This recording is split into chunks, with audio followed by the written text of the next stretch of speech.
Hello everyone, welcome to the Redmen TV. Let's do a fan interactive show, shall we? We've got plenty of stuff to get through. We're going to be talking about Cheick Doucouré a little bit later on in the show, but obviously anyone who joined me yesterday, both on the watch along and on the breaking news show, will know where we're at with the Jordan Henderson stuff, but we'll catch us all up for the sake of it if you just join us. If you've not really heard any of this, then it's a perfect place to start, and a few other bits and pieces as well. So yeah, feel free to interact with me using the YouTube live chat function. If you are a legend tier subscriber on redmenplus.com, you can use the Discord chat as well, and it'll filter it in, and the best comments I will display on the screen, just like Sham here, who says, hey Paul, hi. Right. So let's work our way through things. We're going to start with Jordan Henderson. So we saw yesterday the breaking news that Liverpool had agreed a fee with Al Ettifaq. I'm umming and ahhing over whether to go with the Gerrard pronunciation of Al Ettifaqi or go with Al Ettifaq. My natural understanding of linguistics tells me I should say Al Ettifaq. I've nailed that as well. Al Ettifaqi sounds a bit like a Scouse person taking a very Scouse pronunciation of it, but I'm undecided at the moment, and hopefully it won't matter. Anyway, the Daily Mail, I've put Liverpool agree 12 million fee in principle for Jordan Henderson to join Al Ettifaq on $700,000 a week deal as Reds captain moves closer to Steven Gerrard reunion after missing friendly. Jordan Henderson set to leave Liverpool German training camp to decide whether to move to Saudi Arabia after Al Ettifaq agreed a 12 million deal. He was left out of the 4-2 win over Karlsruhe last night after they came back to the table with an offer the Anfield club were happy to accept. Henderson had held discussions with manager Jurgen Klopp earlier in the afternoon, and the decision was mutually agreed. Al Ettifaq, who do not have financial backing from the Public Investment Fund, unlike Saudi's 4 top clubs, were initially reluctant to come up with a transfer fee, but after things stalled over the weekend, they returned with a structure and timing of payments that met with Liverpool's approval. This is a huge development, as it's clear Liverpool are planning for life without a man who's been at Anfield for 12 years, skippered the team for 8 years and lifted 7 major trophies. Klopp is aware of the level of interest in the story, but felt unable to speak at length. I have got his quote, actually, which I'll come to in a moment. In fact, I'll get one right up now. He was obviously asked about it post-match. And he didn't say a great deal. I don't know if anyone watched this at the time. He was interviewed by LFC TV, and I speculated as to how hard they were going on him. They were never going to go hard in on him on Liverpool media, but Jurgen handled it reasonably well. The straight quote here, and Dom King has tweeted this saying, I don't know that anything is decided, which means nothing to say in the moment. In the end, all of these decisions are made by me, and because I respect the players a lot, it's usually with consent. It was in this case, and it is all fine. I thought, again, pretty good generalised response. You know, what he's done there is he's reiterated his centrality to all the transfer decisions that get made at the football club. The book begins and ends, or stops with Jurgen Klopp. If a decision has been made on a player's future, then it is not done without his consultation. We've speculated a bit about how much of this will have been via conversation. And, you know, the fact that Henderson's gone on that training camp, I think the reasoning behind it was twofold. I think there was one, it gave a couple more days for Henderson to reflect on it. You've forced a couple more days on him to reflect on it. Gave Jurgen Klopp a little opportunity to try and, you know, work on him and see if he could convince him to change his opinion. And also what it did was it said to Al Ettifaq, we're not being bullied into selling our captain. We don't want to sell him. So you're going to have to go and do some business if you want to do business with us. So I think, you know, ultimately they've handled it quite well. I mean, just to know people's thoughts on the overall price. 12 million seems to be the upfront cost. There's talk of add-ons. We haven't seen any more on what those add-ons are likely to be. We do know that Liverpool was setting around 20 million plus as a barometer. We'd seen examples for 20 and examples for 30 that apparently were being used in negotiations.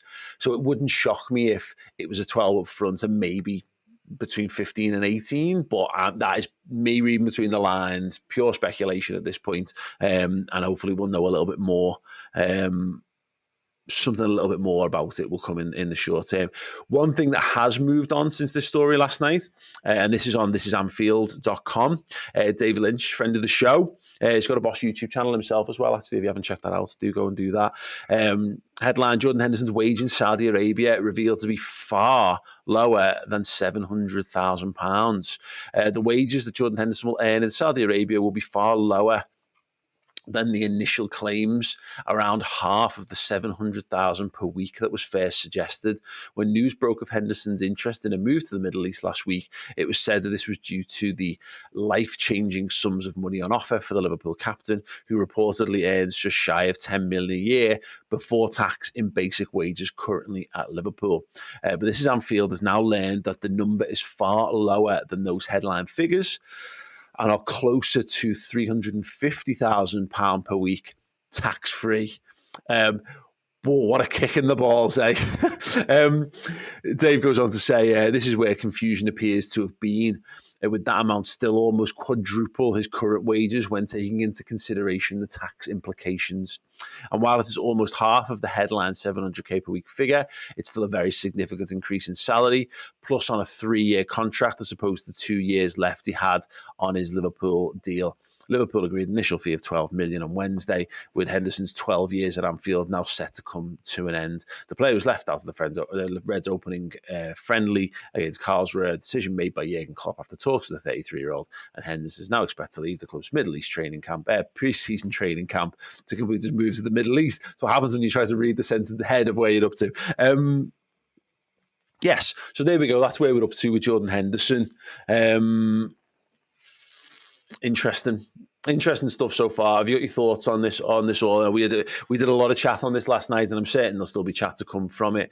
But yeah, let's see. Right, let's go through some of the super chats that I don't think would necessarily relate to this, but if you've got thoughts on this, then do let me know. Aaron Garza, 999. Thank you so much, Aaron. That's lovely. Or Kimmich. ?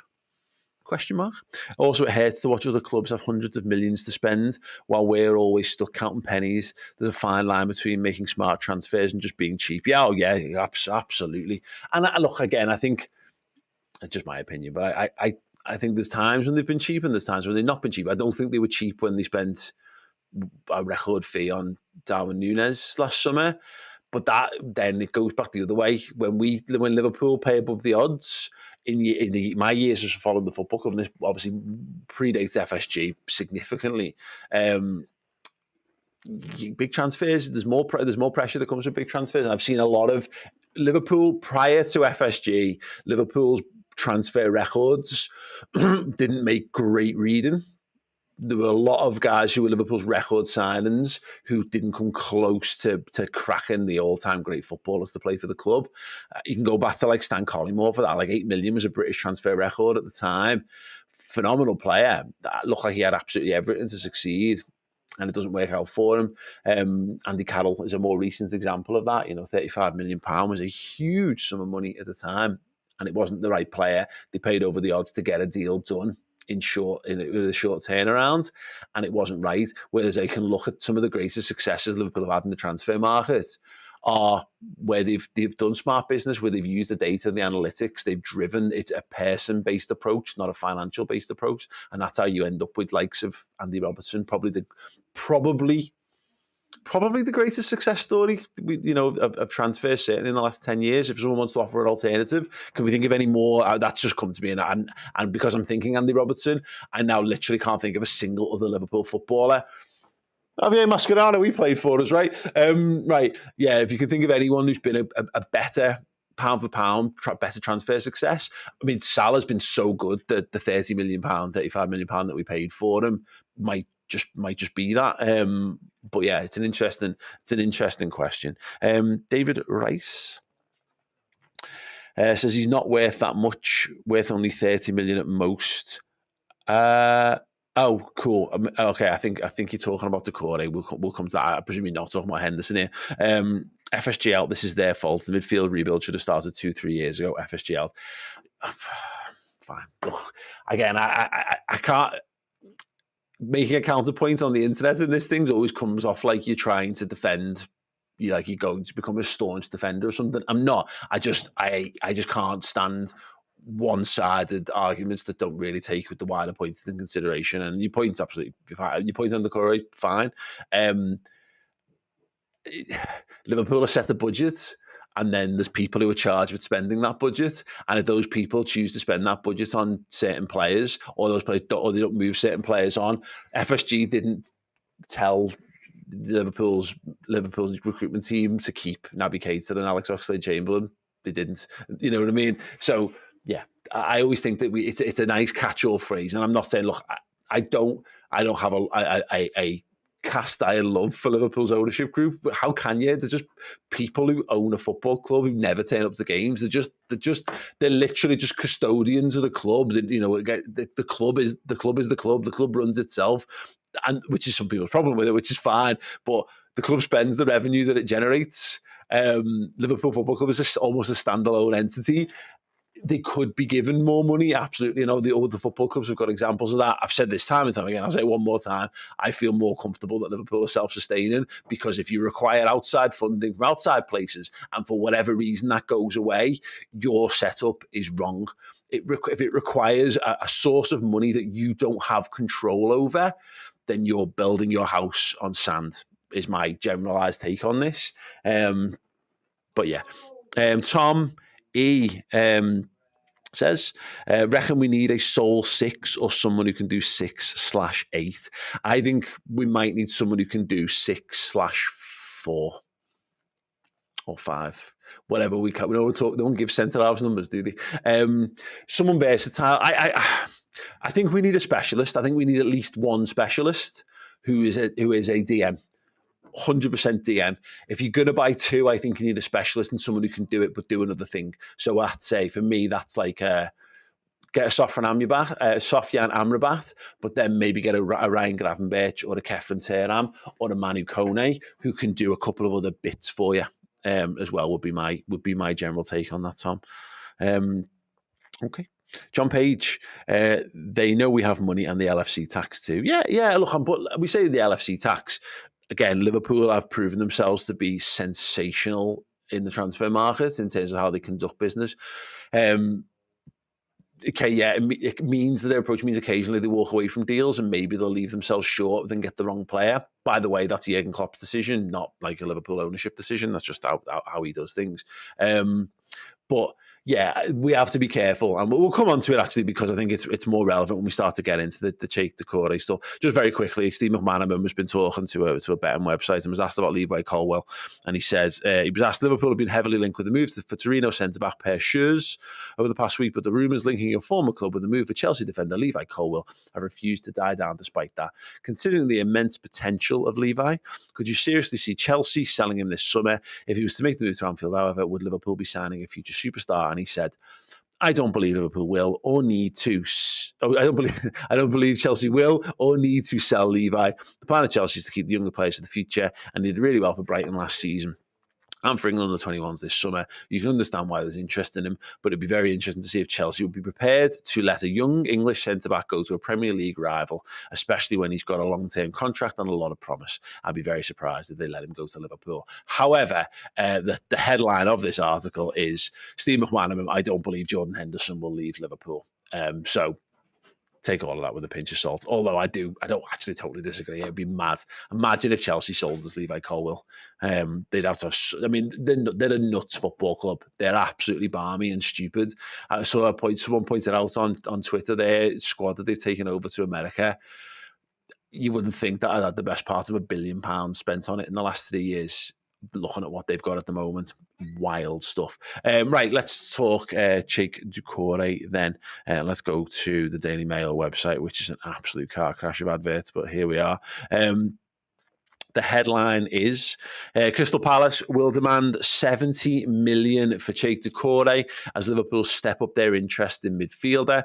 And the subheadings are Liverpool considering making an approach for Cheick Doucouré, but Crystal Palace have placed a 70 million valuation on the midfielder. Jurgen Klopp is attempting to continue his midfield overhaul this summer. They'll place a 70 million valuation on key midfielder Cheick Doucouré, who's emerging as a Liverpool target. Klopp has made strengthening his midfield options a priority this summer, with the Merseyside club already adding Alexis McAllister and Dominic Szoboszlai to their squad. But the imminent departure of captain Henderson to Saudi Arabian club Al Ettifaq and the potential exit of Fabinho also to Saudi will leave the Reds looking for further midfield reinforcements. Doucouré, who arrived at Selhurst Park from Lens for 18 million last summer, is of concrete interest to Liverpool, who have begun work on calculating the cost of signing the Mali international. Liverpool are yet to make an approach to Palace, but the South London club are now bracing themselves for an inquiry. I think that's the long and short of that. So, yeah, what do we think? Cheick Doucouré, £70 million. Now, I would suggest that if Liverpool really want him, and moreover, he really wants to play for Liverpool, I think they could get him for less than 70 million. But there is a premium price being placed on defensive midfielders at the moment, and Arsenal need to be commended for going out and getting the player they want and just making sure that it happens. And I think we all would like Liverpool to do that a bit more, where they just go, thanks, Aaron. Yes. We all would like Liverpool to just go, fuck it, this is who we really want. Let's just go make it happen, no matter the cost, because that player is so important to us. But there's a future where Arsenal then need to buy another player down the line, and instead of it being a £50 million player, he's a £100 million player, and they will be responsible for that kind of thing happening. Right. Before I carry on with the Cheick Doucouré, get your comments in on Cheick Doucouré. What do you think is a fair valuation? Is this someone who we should be pushing the button on? I'm going to get his stats up to have a little closer look at him and benchmark him against some players as well. There is a button that we've discovered on YouTube that allows us to place adverts into live streams. We've got no idea what happens when we press it. So we're going to press it, and then I'm going to carry on talking for a bit and hope it all works out. But this is a big experiment. Welcome aboard. There's 1,500 you are going to learn what happens when this button gets pressed. In 3, 2, 1, go. Aaron? No idea. Let me tell you while I'm here about our brand new book, which has arrived. Bobby Firmino, best in the world. Huge labour of love from Steve, Dan, and mainly myself over the last 6 weeks trying to pull this all together. Has anyone ever used Adobe InDesign? The potentials are limitless for what you can create. But yeah, all these layouts, I literally put everything that's in position in this book. I put it in position in this book. I am immensely proud of it. It's got a brilliant story. So go back to the origins of Bobby Firmino as a footballer. So it goes all the way back to his early days in Brazil and coming up. It's got some photos of him as a kid. It tells those stories almost like season by season. Certainly when it gets to Liverpool, there's a couple of early chapters on his early days of coming from Brazil to Germany. Then we've got a season by season breakdown of his time at Liverpool. There's some cool extra features. There's photos. This right here, right, is a photo of him and Ian Ayre from his unveiling. Ian Ayre sent me the original photo of this, so this was like the best quality version of this that exists. There's one that floated around on Twitter, which was obviously compressed severely because it went through Twitter. But yeah, Ian Ayre was gracious enough to send me the original of that. And there's obviously some great stuff, some great pictures that you probably won't have seen of an absolute Liverpool legend. There's focuses on key moments of his career. Again, there's unique artwork been made for each one, and as I've pointed out in previous shows, what I've made it like is it's a bit like a poster magazine as well. So if you want these amazing photos from the time you look, there's him scoring the absolute screamer against Stoke. We've then got, let's go a bit further forward. Yeah, there's him. Oh, there's the no look. There's him doing the no look. It's got a statistical breakdown of how he performed, what he won on every season. It's got some media highlights for how the internet reacted to his stuff. And yeah, so just some. Honestly, it's amazing. I am immensely proud of this. It's huge. It's A4. It's premium. It's a premium format book. It could sit on your shelf and be an absolute work of art if you wanted it to be. If you like the other 3 books that we publish, it's exactly the same size and format, so it'll fit alongside them nicely. It's got a proper barcode and everything, so you could scan it at a till, theoretically, and it would come up. click the if you want to scan the QR code on the screen to get it, you can do. If you want to click the link below, you can do. If you want to go to redmanmerch.com and do it, they're available to pre-order right now. There's a signed edition as well. We're going to be signing them early next week and then sending them out after that. But I can't recommend it enough. If you love Bobby Firmino and you want a real, like, there's nothing like this else out there. I know like LFC TV did their own Bobby Doc alongside ours, which was great. It had different people. I think ours was still better. This book's amazing. It's the best. It's the best book we've ever produced, and you're not going to get, if you're a true Bobby fan or you've got a true Bobby fan in your life, give them a little go of that. Box an early Christmas present off if you're the kind of person who thinks that far ahead. It is limited edition. It is very special to me, and it will be very special to you. It should take pride of place in your collector's collection if you're that way inclined. Right, sounds. Yeah, thank you for all of those who suffered through whatever that little advert break was prior to that. That was sound. I do want to know what people's thoughts are on the Cheick Doucouré stuff. So yeah, do get those those coming in. Let me just see what people have put in so far. The bat. Says fair value would be 30-40 million. Harry Jones said, I think no more than 55 million. Dylan Longo, 5-second ad, not bad. Right, there's a good question from Hampus Borg. Are we putting 70 mil into Doucouré?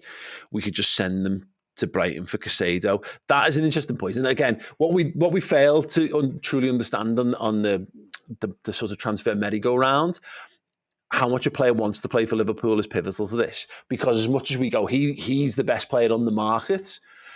Does Jurgen Klopp want him? Does he want Liverpool? Because if both of those things are true, he has to want Liverpool and Klopp has to want him as a person. And it can't be one and it can't be neither. So like as an example, a couple of years ago, Cristiano Ronaldo goes on the market, City want him, Man United want him, Man United get him. Liverpool, even if they were in the market for that, I'm not certain Liverpool would have had him because I don't think he was the kind of character that Jurgen Klopp would have wanted around the club. But everyone was looking at going Cristiano Ronaldo, absolute no-brainer to get him into the side. So the Caicedo stuff, what I'm driving at is it looks right now like he's kind of made his mind up that he's going to Chelsea.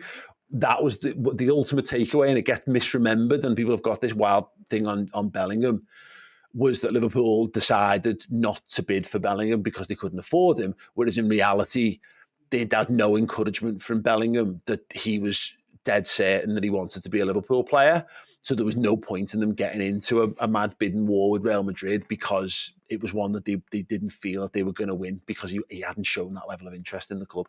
So they move on from him, and that's the issue with Caicedo, because I agree, right now he looks like the best in class that's available of what's going on. I do think he's a little short, by the way.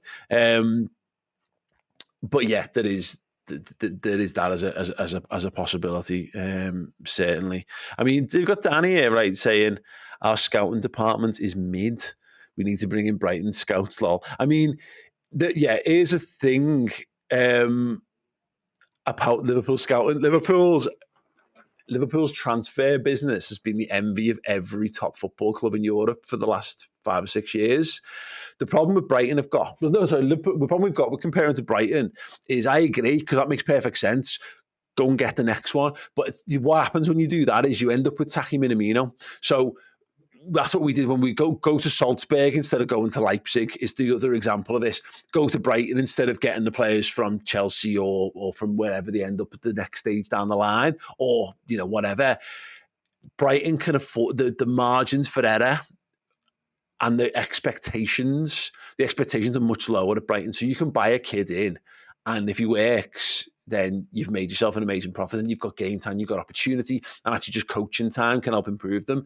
Liverpool are competing with Manchester City, where every single penny and every egg of energy expended by the entire football club needs to go flat out 100 miles an hour from warm up time on pre-season till the last kick of the ball of the season. We can't afford to trial out as many unknown entities. Liverpool, you need, again, Liverpool, what we want less of is people learning on the job. how many of you remember Brendan Rodgers as Liverpool manager? That was what happened when we were that football club. Was, oh well, let's get loads of prospect and potential, and and we did it with the manager, for fuck's sake. And you should never be learning on the job. You should be good enough to take the job, and you can learn more from that position once you get to Liverpool. Is what you should be doing. But there's a barrier to entry at Liverpool. There is. It should be a high bar, and Brighton look like they're absolutely amazing at what they do, but what really it's almost the best of both worlds, provided you get them for a good fee still. We did this with Southampton. Virgil van Dijk gets to go and do his due diligence on Virgil van Dijk by him surviving at Premier League level and flourishing at Premier League level with Southampton. So yeah, that's that anyway. Connor S says, hoping some of this ad money from Henderson Steele means we can keep a close eye hand in terms of what money we do and don't have. Am I having a stroke? Hoping some of this add-on money from Henderson still means we can keep a close eye in terms of what money we do and don't have. I felt like I got close to that time. Let's read it again. Hoping some of this add-on money from Henderson still means we can keep a close eye in terms of what money we do and don't have. Nope. No idea. Absolutely no idea. Hopefully that Liverpool have dealt on a fee that they feel acceptable because they've got a plan in place. The fact that the Fabinho thing's not done yet is a bit weird because that's slowing down what we're doing. And I do wonder whether, because the talk was early on in the week that we were still negotiating how that deal was going to be structured. And I do wonder whether Liverpool are just taking their time on this. Just slow it down. Just slow the play down a minute and wait to see what kind of develops in front of them, because we do need to go and get a player desperately now. And we saw it in the friendly game yesterday. I've got no problem with Trent having a go at 6. That might be his position. We might have just happy accidents. Apparently, when they did the cover for Rubber Soul, it was in a projector and the image fell backwards and it created that kind of shifted angle on it. And I think McCartney went, "Oh yeah, I like that. Do that."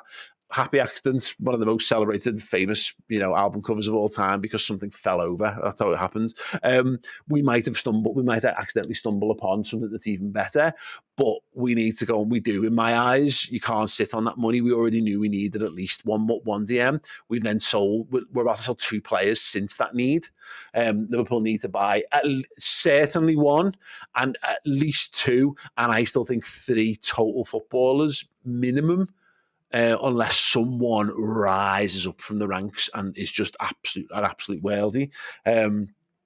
So yeah, it's going to be very interesting to see what kind of what happens. I should do a book on Nat Phillips. Maybe the Saudis will come for him. Yeah. So hopefully, anyway, that the money that we've now got in allows Liverpool a bit more flexibility and allows them to shop a little bit more in a bit more of an exclusive market. Fingers crossed on that. Anyway, I'm going to get up. I did say I was going to do it. Let me just see if I can. See if it, don't come to this just yet, Aaron. I just want to make sure this page works before I do it.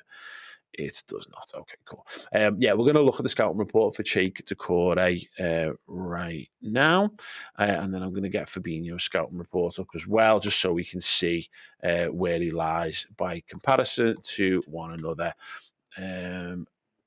Because I've done a video on this on Mates TV, which is my YouTube channel, a couple of days ago, where I had a look at the benchmark, which I think is Rodri. Look where Fabinho was last season. Looked at Declan Rice, look at Thomas Partey, and then looked at a few of the players, Amrabat, Florentino Luis, and Edson Alvarez, to see how they kind of looked. To give us a really, not totally basic, but an interesting look, certainly, in terms of what we're looking at. So, Cheick Doucouré. I'll tell you what, we'll start with Fabinho. So look again, just a little look at Fabinho's overall scouting report on last season in terms of goals and shot creating actions and all that kind of stuff. Poor, really, really poor. Now you could argue it's not his job, and I think that would be fair. We'll put a pin in that for now. Pass attempted, all right. His pass completion rate's pretty good. His progressive passes are okay. And then very little in terms of carrying it, and then doing more offensive stuff with the ball at his feet. His defensive stuffs are okay. They're above average. They're not bad. So it speaks to Fabinho as more of a play the ball, play it short, play it simple. Don't stray too far from your position and do the dirty work. Nothing in Fabinho's scouting report last season speaks to a world-class defensive midfielder in a possession-based football team for me. And it's interesting to look at Cheick Doucouré a little bit more in terms of shots and assists, but he doesn't pass the ball out. And this is bear in mind, Crystal Palace are a completely different level to Liverpool, so it's very hard to make a true comparison between this because stylistically they're worlds apart. But naturally, he's not playing lots of passes. He's not completing lots of passes. He's not being particularly progressive with how he passes, and that's to say, playing the ball forward, playing it through the lines rather than just sideways and recycling possession. But his defensive stats are pretty solid, in terms of tackles, interceptions. In fact, his interceptions is excellent, and that might be one of the reasons why Liverpool are looking at him, because so much of what we do, that's how you keep the door shut. If you're making a sliding tackle, then that's a failure to deliver further earlier on in the move. However, one thing Fabinho was great at, and he lost a lot of last season, whether it was a yard slow in the legs or in the head, it's cutting passing lanes off. So someone goes, here's my opportunity, here's where our ball is, and if you know where that is, you make it, you intercept, and then you can start the counter attack and start counter pressing, all that kind of stuff. That is something that I wonder if that's what stands out to Liverpool, to be honest, is that from Cheick Doucouré. If you want to feel really sad, I did this on the video on my channel the other day, but I will just show you what Rodri's looks like.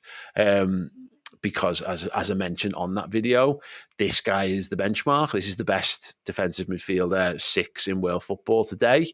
And yeah, he's doing stuff at the other end of the pitch. We've seen him score massively important goals for them. Pass attempts in the 99th percentile, pass completions in the 98th percentile, progressive passes 92nd percentile, which, as I pointed out last night, is not as good a progressive passer as Jordan Henderson, which is brilliant. Progressive carries, great. Even his take-ons are all right for a DM. All this. His tackling's actually not great, but of course, that's not how they play. That's not how they do things, but his aerial strength is massive. That is just it. And I don't think you can buy that because, of course, that's not what Rodri was when he first came into the club.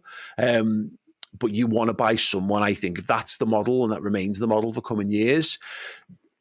Rodri is a response to Liverpool buying Fabinho. What's Liverpool's response to Rodri? What comes next? That'll be a fascinating move for us. Right. Let's see. Jake with the super chat here. Pegram says, do you think Trent will continue in the inverted right back role or move to the 6 if we don't sign anyone? I would love to see him play a John Stones role. Yeah, look, right now, and I would contend, and we've not seen enough of it to be a fact as such, but of Liverpool, Arsenal and Manchester City, who are playing effectively an inverted fullback, albeit there's differences to it, of course. We've got the best one in Trent by an absolute mile, I think, because he's so much better at the midfield stuff than Stones and Zinchenko. Just is miles better than both of them. Now, Stones will be a better defender and he's a good all-round kind of footballer. But yeah, and I think Trent can be Trent is so good at football, he can be whatever he wants to be. But the point is, I think we will sign someone, and someone, I still think there's a couple more signings at the bare minimum to come in. But the question is it easier to buy an inverted fullback or a DM? And I think Liverpool will be looking at their options, because you could keep Trent in the 6 and buy someone to replace what Trent was doing. We saw Conor Bradley do it yesterday, which I thought was quite interesting, but that was enforced, I think, because ultimately our 2 of the defensive midfielders have left the training camp to go and sign for other teams. So I don't think we can read too much into that, but it was interesting. I thought Conor Bradley actually handled that role really well. So look, and to the point, if John Stones, who is a good ball playing centre half, can do it, and Zinchenko is all right, isn't he? If he can do it, maybe we don't need someone as good as Trent in that role. So we might be able to go and get an option instead of buying these 6. Harry Robinson Says Martin Zubimendi as Fab replacement. You could literally have made that name up, mate. As far as I'm concerned, you could type that in and gone, yep, him. What do we think about him? And then I go, yeah, good him, really good. I've never heard of. I have to admit, and I won't, I'll always profess the limits of my knowledge. Martin Zubimendi is not a player I've ever heard of until right now. So if nothing else, you've introduced a new name to me, whether it's a made-up one or not. I've certainly never heard that name outside of football either. Jake is back again. Only thing I will say about Trent in the midfield is he needs to prove himself against big teams in that role. Yeah, of course, absolutely. I mean, the good thing about him in the inverted role, which is effectively in midfield, his first appearance in it is against Arsenal, who were brilliant at the time. And look, it's like everyone who used to slaughter him for his defensive skills when he played against all the best wingers in world football on the path to winning all of the major honours. Yeah, I agree that there's a little bit of that, but I would be trusting a 24-year-old Trent Alexander-Arnold to adapt to any given situation more than some of the lads who we're being linked with, like Romeo Lavia, who's 19 with 30 Premier League appearances to his name. Yeah, I think that's the least of our worries, but it is interesting to see what we do next, to be perfectly honest. Right, okay, sound. That will, in fact, I see this. Sorry, I just need to highlight this, by the way. Vidu says, Trent can't be 6. He's weakness defending. I don't know what Jurgen's thinking. Bollocks, that means. Total bollocks. Because, again, and Buddha says, apparently he's the new Busquets of Barcelona. Okay, sweet. That sounds good. Let's do that then. Yeah, I just don't think... I think that Trent can't defend things is fucking nonsense. I agree that I think if world-class teams and teams that have got stupendous pace on the flanks target their entire game at him, down, and getting in behind him, then it was always going to cause issues. But I've seen brilliant football teams every team's got its way of being got at. That's how football works. There is no perfect football team. Everything you do moves somewhere. You've only got 11 players, and there's the same amount of space on the pitch to cover at all times. Everything moves on. So yeah, I wouldn't honestly worry too much about it. He would need to learn the role, and that might knock him back a phase or two in terms of his development. He might take a step or two back to be able to go forward with it. But this whole can't defend thing, I mean, again, we've just gone through a season where Fabinho barely won an entire tackle in his entire time. So we'll say. Jake, thanks again. Just want to say I love the channel. I've been watching since 2013. I'm from America and can't wait to come to Anfield in December. Jake, drop us a line when you come over, mate. If you're around Anfield, then come and have a bevy with us. That'd be amazing. Yeah, and thank you so much. 2013. Now, funny enough, so I've just done a podcast on more than a game YouTube channel, which is Baz from Toffee TV's non-Everton channel. He's only just started up. He's done a fantastic interview with Jamie Carragher over there. Let me just get that up for you so you can have a little quick look at it. But I've done a podcast that's going to be going out on there soon. I'm not entirely certain of the date just yet, but I wonder if it's big enough to show. There it is, more than a game. Brilliant. So yeah, you can get this up, Aaron. So I was talking about, this is more than a game. Go and check it out on YouTube. Go and drop a subscribe as well if you don't mind. There's a podcast with Jamie Carragher that's just gone out, and there's a really good Wayne Rooney one as well. And I'm coming up on there soon. But I was talking about people who've been around since 2013 and stuff like. So yeah, I find it amazing that people haven't just thought we were total bellends and got off long before. That's 10 years, mate. That's 10 years. That's amazing. Right, okay, cool. I'm going to wrap that up there on all of that. One last mention, do go and check out the Bobby Firmino book. I am so ridiculously proud of it. It's suitable for all ages. So if you're a Bobby fan, or again, if you've got a young person in your life who absolutely adores Bobby, or an older person who enjoys Bobby Firmino, and you want to get them something really, really nice, there's no Liverpool or Firmino fan on earth who's going to feel shortchanged if you give them this as a gift. It's big, it's sizable, it's weighty. the quality is the best we've ever done. The amount of checks and stuff we've gone through it, the graphical work we've done, and it's brilliant. So scan the QR code or go to redmenmerch.com and get that pre-ordered if you don't mind. Right, cool. That is it from me. Thank you so much for joining me live, a bit late. Apologies for that. But yeah, another new show tomorrow, and I'll be back on Sunday as well. And I'll be doing some Twitch streaming on Sunday evening as well. So stay tuned for all of that good stuff. Have a boss weekend. Ta-ra. Much for checking out the show today. If you need more Liverpool content in your life, whether it's podcasts, videos, interviews, or great Liverpool documentaries, head over and subscribe to redmenplus.com today. It funds everything we do across all the free platforms, and we give you amazing content each and every week.